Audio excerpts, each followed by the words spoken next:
You did something this morning that you've done every morning for as long as you can remember. You woke up, and before you were fully conscious, before your thoughts had organized themselves into anything resembling a plan, your body generated a feeling. Not an emotion, not a reaction to something specific. A feeling, a background hum, a familiar inner climate that settled over you like weather you didn't choose. And within that feeling was an entire instruction set, a complete blueprint for the kind of day your subconscious was about to build. Maybe it was heaviness, a low-grade resignation, the quiet weight of problems that haven't changed. Maybe it was anxiety, a tightness in the chest, a bracing for something that hasn't happened yet. Maybe it was numbness, the flat absence of anything at all. You didn't choose it. You didn't create it deliberately. It just appeared, the way it always appears, and you accepted it the way you accept the temperature of the room, as given, as fixed, as yours. Neville Goddard would tell you that this feeling, this unremarkable, unchosen, barely noticed inner state, is the single most powerful force shaping your physical reality, more powerful than your affirmations, more powerful than your visualizations, more powerful than every technique you've ever tried combined, because the subconscious mind doesn't respond to what you practice for 20 minutes each morning. It responds to what you feel all day without noticing.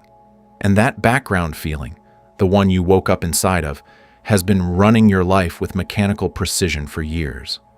Goddard spent 3 decades teaching something that the entire manifestation industry has either diluted beyond recognition or gotten fundamentally backwards. He didn't teach people to think differently. He didn't teach them to affirm harder, visualize more vividly, or raise their vibration. He taught them to feel differently. And not just feel a different emotion, occupy a different feeling state entirely.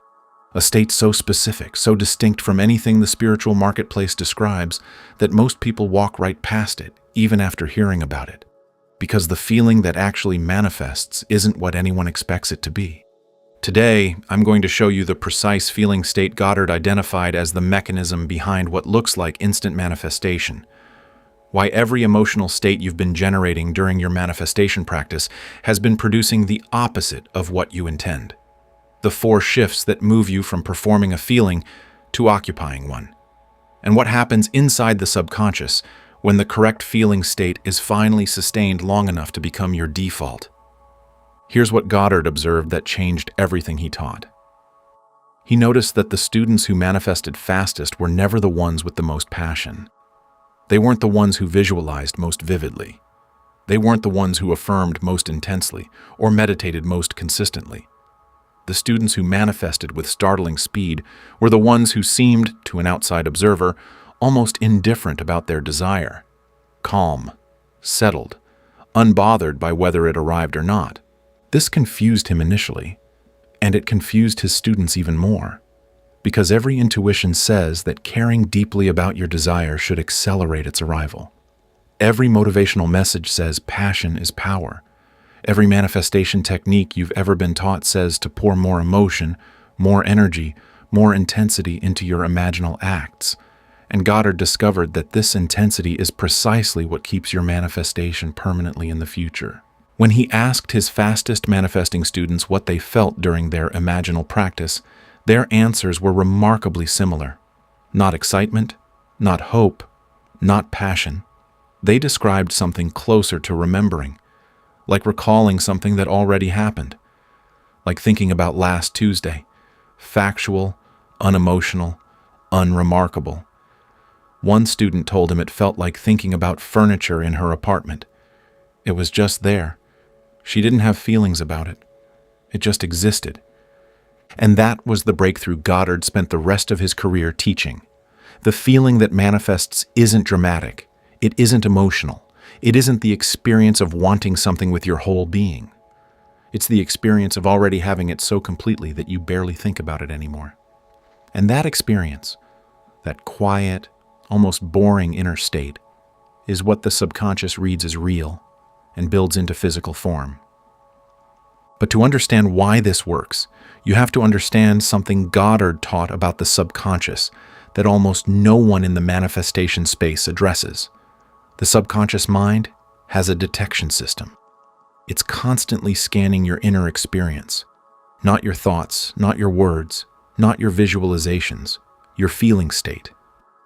And it's running a single binary evaluation on everything it detects, real or imaginary. That's it. The subconscious doesn't evaluate whether something is good or bad, possible or impossible, deserved or undeserved. It asks one question: is this real? And the answer it gives depends entirely on the feeling attached to the experience. This is where most people's manifestation practice collapses, because they're generating feelings that the subconscious immediately flags as imaginary. Not because they're doing it wrong technically, because they're generating the wrong type of internal signal. To understand what goes wrong, you need to see the difference between 4 pairs of experiences that sound similar but operate on completely different levels of consciousness. Every failed manifestation attempt can be traced to confusion between one of these pairs. And every successful manifestation, every experience that arrives so quickly it looks like coincidence, can be traced to getting the distinction right. The first distinction is between emotion and state. This is the foundational error, the one that makes every other mistake possible. And it's the one Goddard returned to more often than any other because he watched students make it again and again despite hearing his correction dozens of times. Emotion is a response. Something happens, externally or internally, and you react. Joy, anger, excitement, fear, hope, frustration. These are all reactions. They spike, they peak, they fade. They're temporary by nature because they're attached to specific triggers. When the trigger passes, the emotion passes. This is why emotional states during visualization never sustain themselves. You generate excitement about your desire for 10 minutes, and then the excitement fades because excitement is a response, not a residence. A state is different. A state isn't a reaction to something. It's a way of being. A state is the background feeling that persists when no specific trigger is present. Think about how you feel between activities. Not during a conversation, not while watching something, not in the middle of a task, but in the gaps. Waiting for the kettle, sitting in traffic, lying in bed before your thoughts organize. That background feeling, whatever it is your state. And your state is what the subconscious reads as your reality, not your emotions, your state. Goddard was blunt about why this distinction matters. You can generate the emotion of wealth during a meditation, and the subconscious barely registers it, because emotions are temporary, and the subconscious builds from sustained signals, not spikes. But if your state, your background feeling between activities, is the state of someone who lacks money, the subconscious registers that as your reality and faithfully produces more of it. The emotion says one thing for 10 minutes. The state says the opposite for 16 hours. And the subconscious obeys the 16 hours every single time. This is why people who try to manifest through emotional intensity always burn out. They're generating spikes of the right signal inside a sustained field of the wrong one, like screaming a new address into a GPS that's already locked onto a different destination. The GPS doesn't respond to volume. It responds to the coordinates that are actually entered. And your feeling state, not your emotional peaks, is the coordinate system your subconscious navigates by.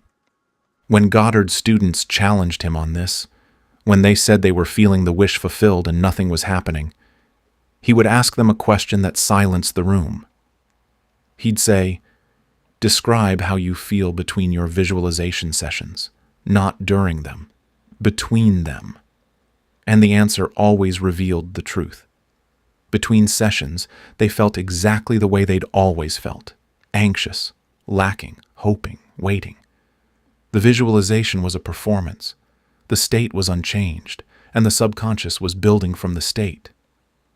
The second distinction is between performing a feeling and occupying one. This is the error that traps the most disciplined practitioners, the ones who practice daily. who follow every instruction, who do everything right on paper and still see no results, because they're performing brilliantly. And performance, no matter how convincing, never reaches the subconscious.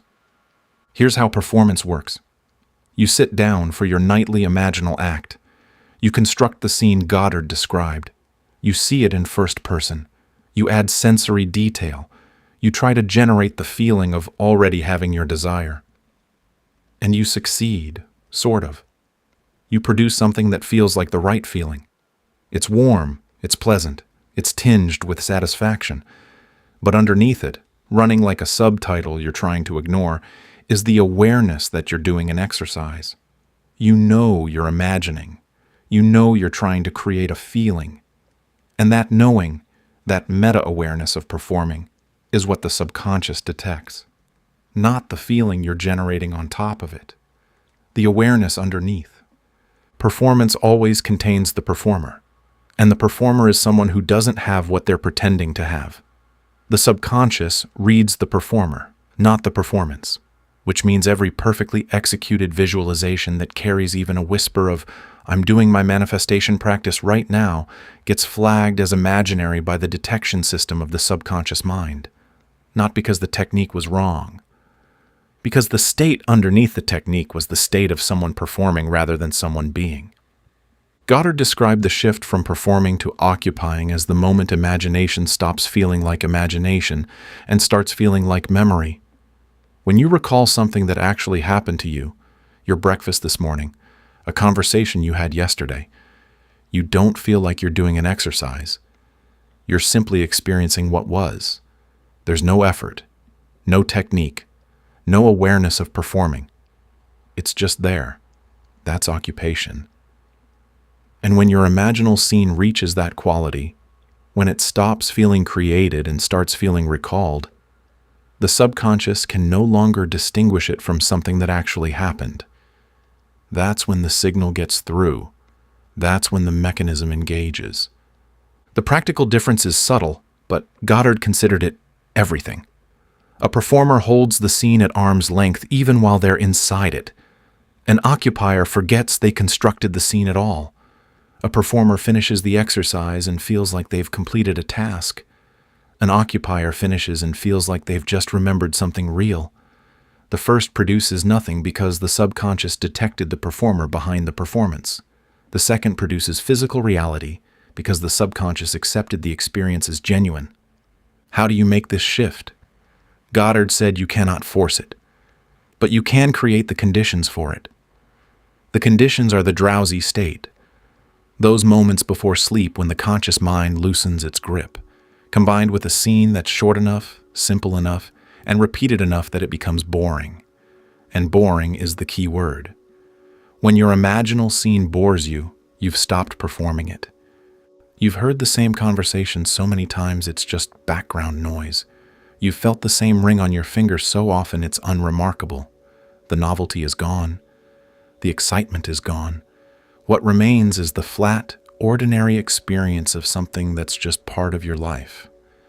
And flat, ordinary experience is exactly what the subconscious reads as real. The third distinction is between reaching for something and resting in something. This is the energetic signature that most people never notice in themselves, and it's the one the subconscious detects most immediately. Think about what happens in your body when you want something. There's a forward lean, a tension, a pulling toward. Your attention extends outward, grasping for something that isn't here. Your whole system is oriented toward a future moment when the thing arrives. That forward lean, that reaching, is the internal experience of not having. And the subconscious reads it with perfect clarity. Reaching means absence. Reaching means the thing is elsewhere. Reaching means not here. Now think about what happens in your body when you already have something. Nothing happens. There's no lean, no tension, no pulling. You're resting. Your attention isn't extended outward because there's nothing to reach for. Everything is already present. The body is settled. The mind is quiet. There's a completeness that requires no action because nothing is missing. Goddard taught that this physical signature, the resting versus the reaching, is what the subconscious responds to faster than any mental image or verbal affirmation. The body doesn't lie the way the mind can. You can think the thought, "I already have it," while your body is leaning forward in desire. You can affirm, "It is done," while your chest carries the tension of hoping. And the subconscious reads the body, not the thought. Because the body reflects the state. The thought reflects the performance. This is why Goddard chose the moments before sleep for the imaginal act. Not just because the conscious mind relaxes its guard, but because the body is already resting. You're lying down. Your muscles are releasing tension. Your breathing is slowing. The physical signature of reaching is naturally dissolving into the physical signature of resting. And when you construct your imaginal scene inside a body that's already resting, the feeling of having arrives without effort, because the body is already in the posture of having. You don't have to manufacture the resting. Sleep creates it for you. All you have to do is loop your scene inside it.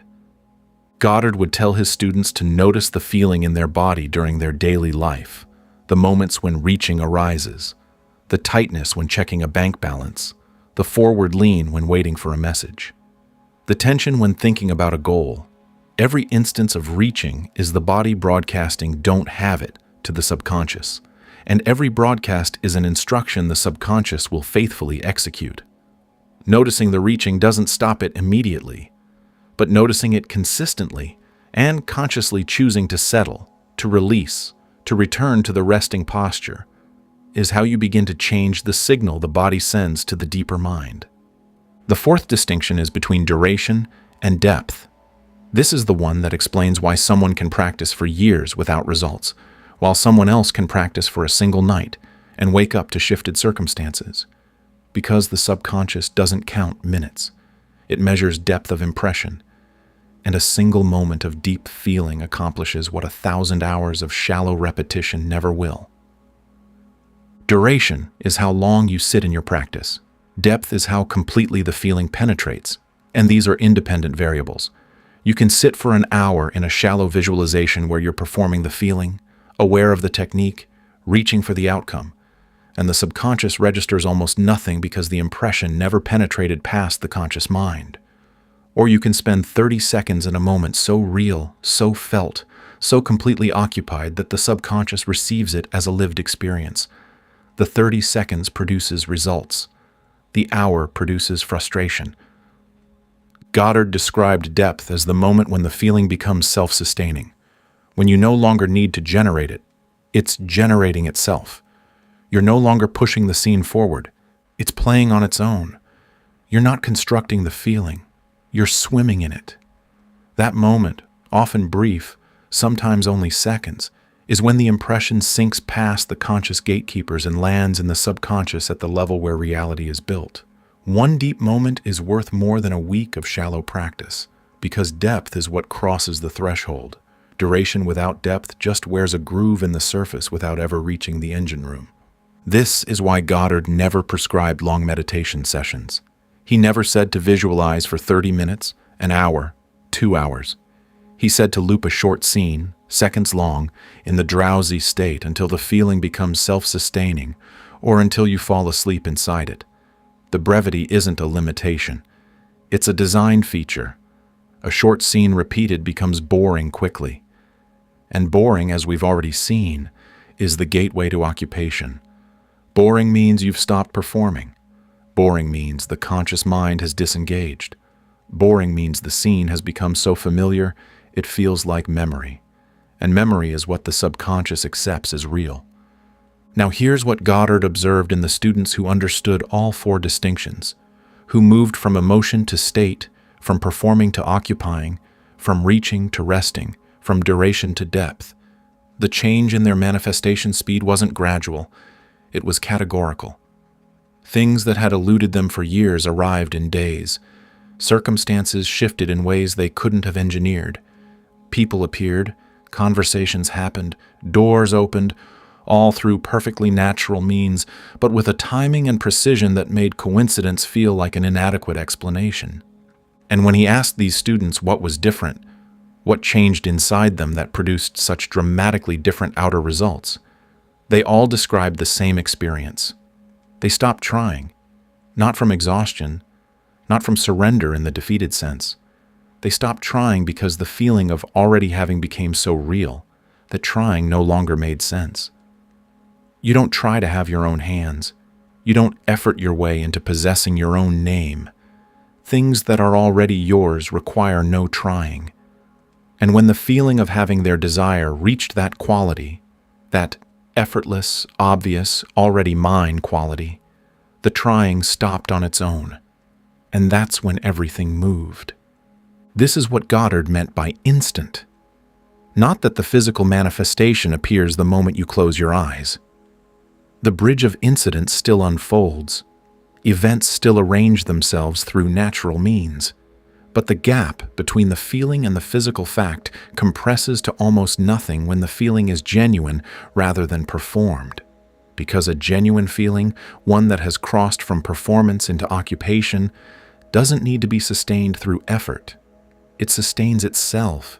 It becomes the background state. And a background state is exactly what the subconscious uses as its building blueprint. The question everyone asks at this point is the obvious one. How do you get there? How do you move from performing the feeling to occupying it? How do you shift from reaching to resting? How do you cross the threshold from shallow repetition to deep impression? Goddard's answer was characteristically simple and characteristically difficult. You practice the scene nightly in the drowsy state until the feeling shifts on its own. You don't force the shift. You create the conditions and repeat the exposure. The drowsy state softens the conscious gatekeepers. The short looped scene eliminates novelty and triggers boredom, which is the gateway to occupation. The repetition builds familiarity, and familiarity is what makes something feel real rather than imagined. Night after night, the same scene, the same feeling, the same drowsy entry point. And at some point, Goddard couldn't predict when, because it varies with each person and each desire. The feeling clicks. It stops being something you're generating and becomes something that's just there. The scene stops being something you're constructing and becomes something you're remembering. But Goddard was equally emphatic about the daytime, because the nightly session plants the seed, but the daytime determines whether the seed survives. If you occupy the feeling of having for 10 minutes before sleep and then spend the next day in the state of not having, the seed gets uprooted before it can take root. The daytime work isn't another visualization session. It's state maintenance. Catching yourself every time you slip into reaching and consciously returning to resting. Noticing every time an inner conversation contradicts the feeling you planted last night and redirecting it. Not fighting the contradictory thought, just gently returning to the state. The way you'd return your attention to your breathing in meditation. No force, no frustration, just a return. Goddard compared it to tuning a radio. The nightly session sets the dial to the station you want. The daytime discipline keeps the dial in place.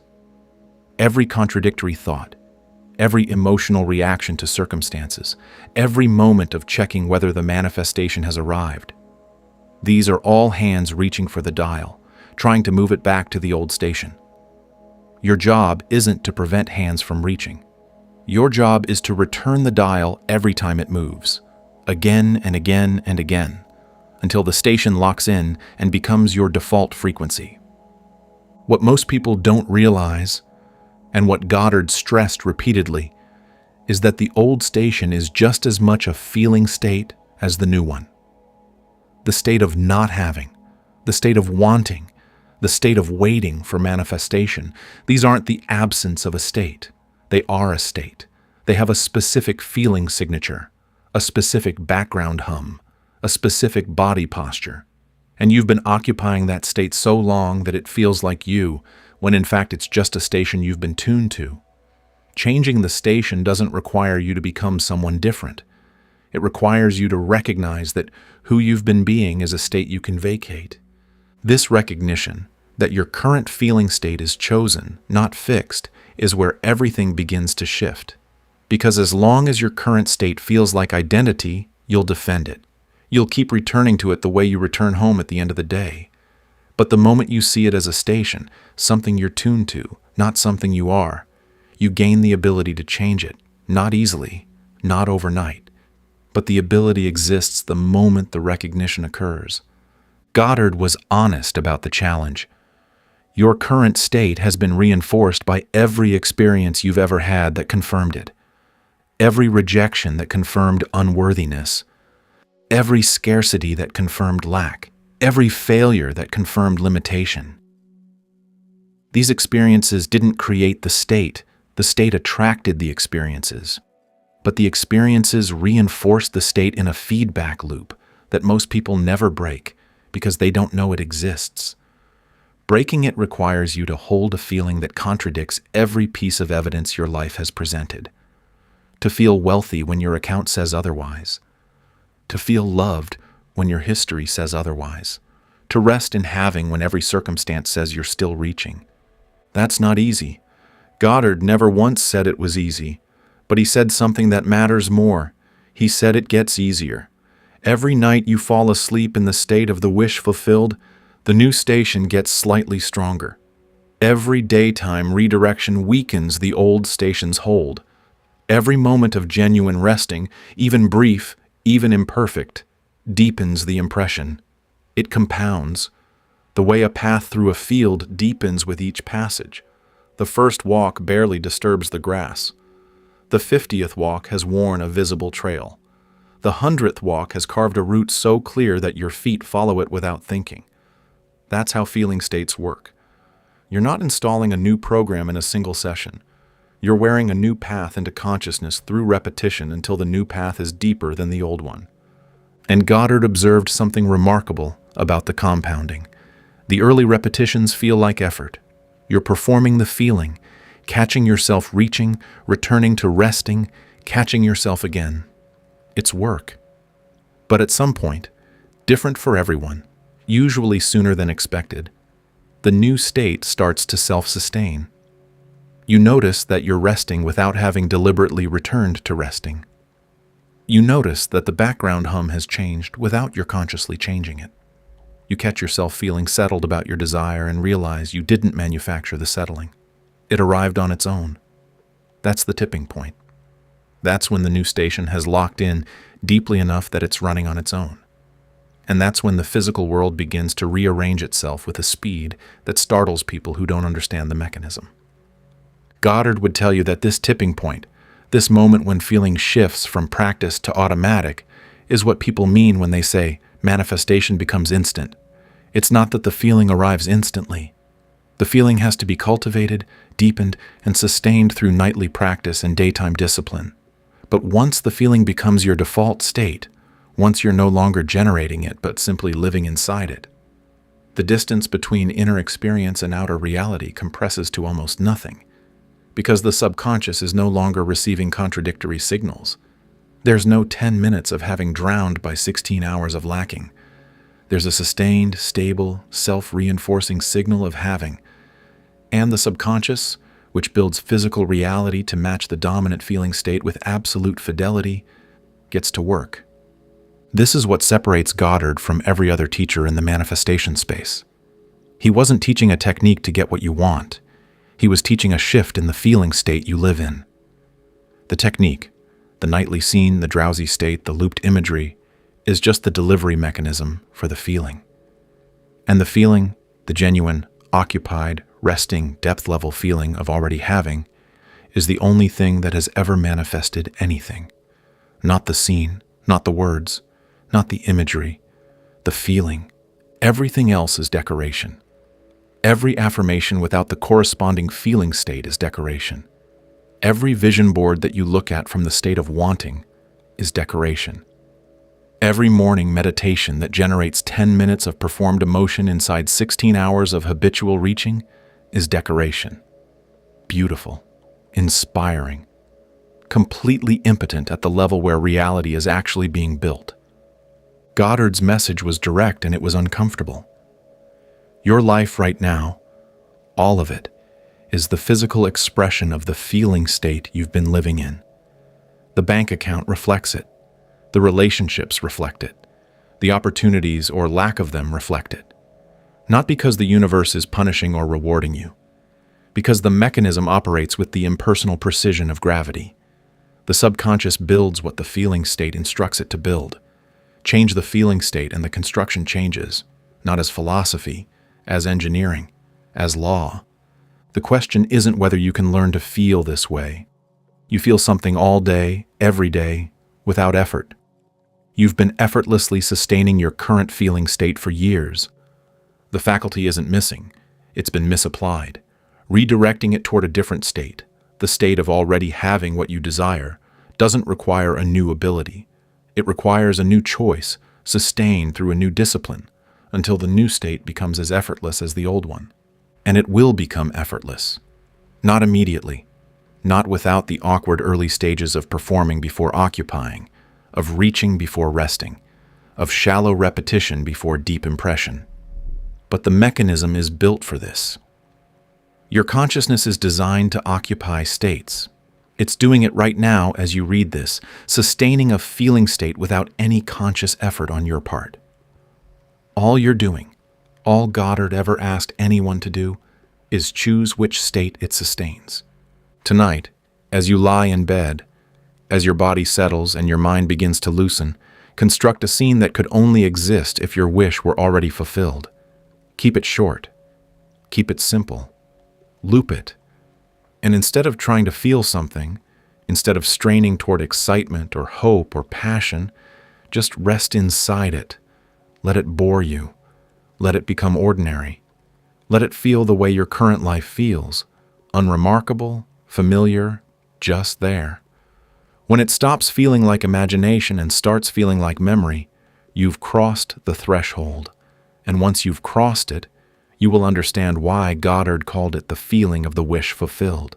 Not the emotion, not the performance, the feeling, the quiet, settled, resting, already here feeling that the subconscious cannot distinguish from reality. That's the feeling that changes everything. Not because it's special, because it's ordinary. And ordinary is the frequency of what's real. Learn to feel your desire as ordinary, and the subconscious has no choice but to make it so. That's what Goddard discovered. That's what he spent 30 years trying to get people to understand. And tonight, in the moments before sleep, with a scene so familiar it bores you, and a body so settled it's already resting, you can begin.